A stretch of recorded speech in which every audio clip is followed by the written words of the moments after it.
এই বৃষ্টিতে সাতক্ষীরা শহরের নিম্নাঞ্চলে তৈরি হয়েছে জলাবদ্ধতা। পানিবন্দী হয়ে ভোগান্তিতে পড়েছে শত শত পরিবার।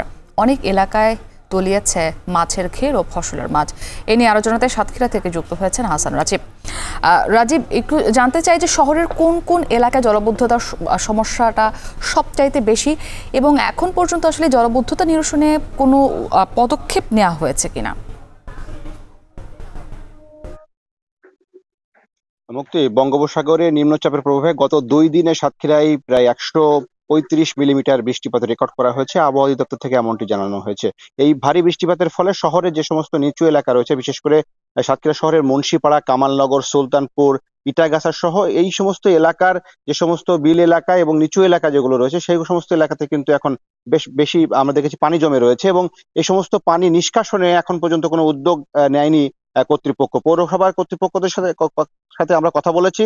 তারা জানিয়েছেন যে এই পানি নিষ্কাশনে তাদের যে ড্রেনেজ ব্যবস্থাগুলো রয়েছে, সেই ড্রেনগুলো তারা পরিষ্কারের কার্যক্রম শুধুমাত্র করছেন, কিন্তু পানি সরার জন্য যে খালগুলো রয়েছে সেগুলো আসলে পলি জমে ভরাট হয়ে যাওয়ার কারণে সেই সমস্ত খাল দিয়ে পানি সরতে পারছে না, যার কারণে মূলত এই জলাবদ্ধতা বাড়ছে এবং এটি কিন্তু দীর্ঘস্থায়ী হচ্ছে। শুধু সাতক্ষীরা শহরে নয়, সাতক্ষীরা শহরের আশপাশে শহর লাগোয়া যে সমস্ত এলাকা রয়েছে, যে সমস্ত বিল এলাকা রয়েছে, সে সমস্ত এলাকাগুলোতেও কিন্তু পানি জমে রয়েছে। এই সমস্ত পানি কিন্তু সরছে না।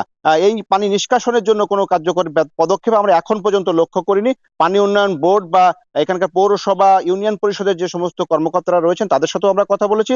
তারা বলছেন যে আসলে নদী খাল দিয়ে পানি সরতে না পারার কারণে মূলত এই জলাবদ্ধতার সৃষ্টি হচ্ছে। এছাড়া শহরের ভিতরে অপরিকল্পিত ড্রেনেজ এবং অপরিকল্পিত বসতি গড়ার কারণেই কিন্তু পানি নিষ্কাশনের কোনো পথ নেই, যে কারণে পানিগুলো নিষ্কাশিত হচ্ছে না।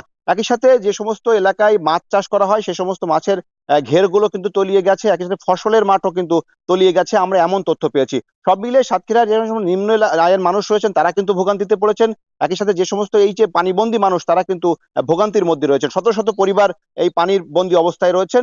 এখন পর্যন্ত তাদের এই পানি নিষ্কাশনে কার্যকর কোনো পদক্ষেপ কিন্তু আমরা লক্ষ্য করিনি। মুক্তি, এই ছিল আমার কাছে সাতক্ষীরা থেকে পানি জলাবদ্ধতার সবশেষ তথ্য।